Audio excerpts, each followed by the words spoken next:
Hello, I'm Cilla Conway. I'm the author of the Devas of Creation, and I've been promising for months to record things about the Devas so that people who are interested will know a little bit more about how I see them. I'm an artist. I was born in Holland, brought up in Africa, and came to London in 1971. Spent 45 years there and now live in northwest Tuscany in a place that's about as close to heaven as I can possibly manage it. What are Devas?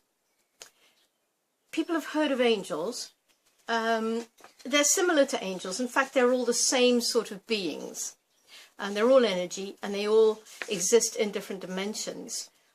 But angelics are really much more about the heavenly hosts and floating around in the blue skies and singing holy, holy, holy. Or at least that's the perception, that they're sweet, nice beings. Devas are much more concerned with reality in terms of manifesting. They hold the blueprints for creation. And that's how I've come to realize that they are. They're real beings, but they're not only this dimension. They actually exist in all dimensions. So you could get a deva of a blade of grass. You can get a deva of an atom. You can get a deva of love, or the universe, or I don't know, a rabbit. You can get a deva about everything, but you can also get a deva of envy and darkness, because the devas are both light and dark, and to them they're true. They're not about sweetness and light, they are about truthfulness, about reality. And I see them as different aspects of the holographic creator, if you like.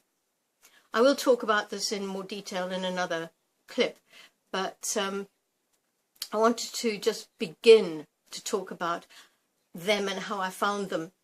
In 1971, when I came to Britain, I started painting a pack of tarot cards, mainly because they sort of came to me.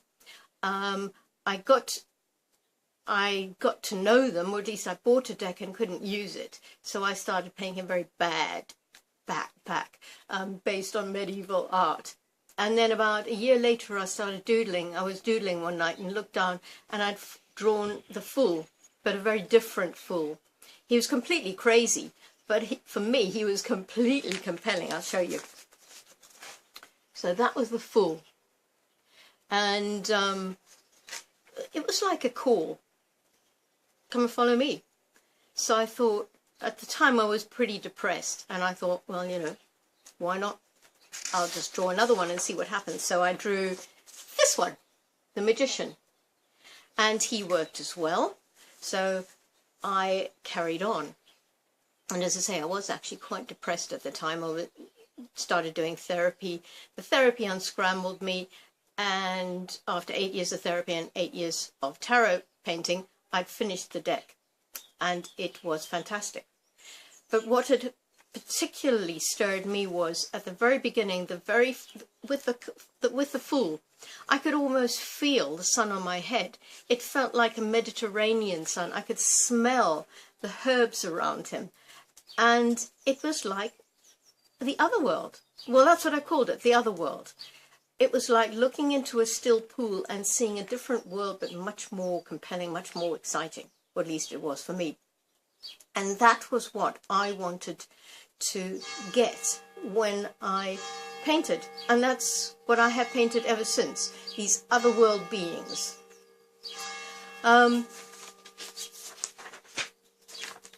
So there we are with the otherworld. For me, all art is a kind of channeling. You hear about these channel people who are into communication with other beings that are either dead or alive or whatever. I've never felt as though I did channeling as such. I felt as though I was bringing through these beings. They are as real, in fact, much more real than we are. They exist in other dimensions, and they choose, if they want to, that you can make contact and bring them through, which is what I do. I sort of put my hand up, and if they want to, they can come through. So my stuff always has this slightly otherworldly feel, or at least I hope it has. In addition, there's a sort of ongoing thing. After I'd finished the tarot, I started painting other beings, and they were not nearly so human as the tarot. This is the first one that I painted, which I called the Night Dancers. And they were really strange because they were sort of like, they existed like that. They didn't come through straight. They weren't in our world straight. They were like at an angle. And I don't know if any of you have read C.S. Lewis's sci-fi trilogy. He talks about Eldils, spirits of planets, and that's how I felt that those were spirits of planets. But they were just great beings, and we were very small in comparison. I did 8 years of those, and then the energy started dying down, and I didn't really know what to do after that. But one evening I was wandering through London and found an advert in a gutter for,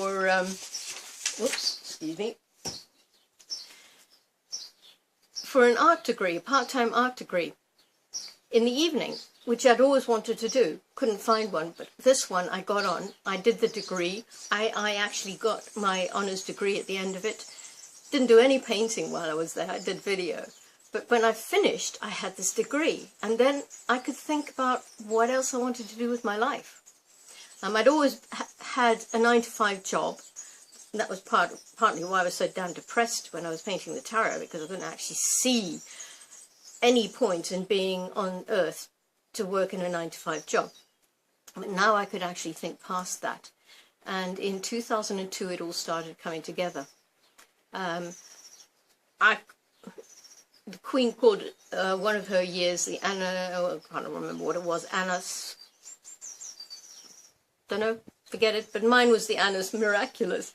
So, at the end of, in the middle of the year, I discovered a whole group of Druids, and saw, after I'd been to camp with them, I saw that you could get by, you could live quite comfortably without any money at all. They all managed it.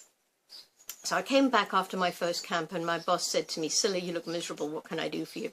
And I said, "You can make me redundant." I'd always been too terrified to just leave before that.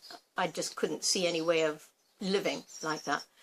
But he made me redundant, and I sat for 3-4 months thinking, oh God, how am I going to live? How am I going to live? And in October, end of October, I went to another Druid camp, met the Druid chief, showed him my cards, my tarot cards, and he really liked them. They were still not published, but I was reading with them. And he said, "Oh, I can give you some contacts and draft proposal." So I got that from him, sent in the draft proposal, and the publisher rang me the next day and said, "We'd like to see these." And a month later, they were in the process of being published, and I was writing the book. So I decided I would start tarot reading professionally, which I'd never done before. Again, it worked really well with my cards anyway. I can read with other cards, but I prefer not to. And I eventually actually ended up working for Watkins Bookshop as a professional tarot reader, which was wonderful. But at the same time, I mean, this is where it gets quite weird. At the same time as I met the Druid chief, I went to a talk on angels. It was about a week later. I went to a talk on angels. Now, I don't do angels because they're too sweet and holy, holy, holy for me. But at the end of it, I went up to the guy and I said, you know, I really like what you said. It's so nice. And it's amazing that you managed to reinvent your life so completely. But I can't stand the cards. They're just so icky. Someone should paint a deck of angels as they really are. As far as I can see, that, you know, I got told by a friend that he'd walked into his sitting room and there'd been an entity there.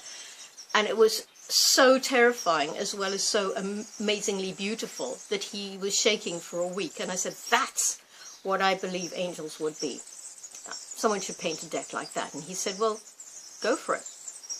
I thought, yeah, why not? Why not? Everything I paint is this otherworldly being. Why not? So the next morning I found a piece of orange card. Don't ask me why orange. And I painted that. You can't see it easily, but down here are two eyes. And I looked at it after I'd finished and I said, well, that's the sun. So this is not angels. This is definitely not angels. These are Devas. And as I say, I had sort of encountered Devas before. So I was quite okay with the fact that some of them would be dark, some of them would be light, and I carried on painting. And different beings came through. But what came through next really shocked me. This. Now, I'd never at that stage, never ever painted anything like that in my life. It was so light, it was so extraordinary. I couldn't get over it. And then I painted this. Next one. Which I called the Divine Feminine. And those were angelics. So they had to be fitted in somehow. And I figured, okay, so you get some that are really nitty-gritty, and you get some that are planets, and you get some that are angels. Okay, carry on painting.